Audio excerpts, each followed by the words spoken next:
In OpenLab CDS, by default, access privileges such as permission to view and run instruments are inherited from parent elements.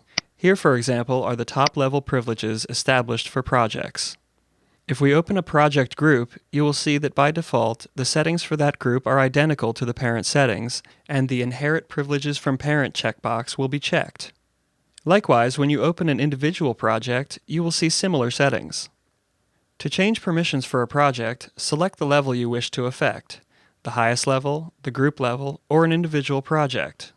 For this example, we will change the settings for an individual project. The current list of eligible users, groups, and roles is displayed. To change the settings for this one project, uncheck the Inherit Privileges from Parent setting. To erase all privileges associated with this project or group and begin again, click No. This clears all current settings for this project or group. To keep everything as it is and just modify individual settings, click Yes. Everything stays as it was, and you are then able to edit the settings individually. From here, we may edit any of these settings. For this example, we will remove User 2 from the assigned users for this project.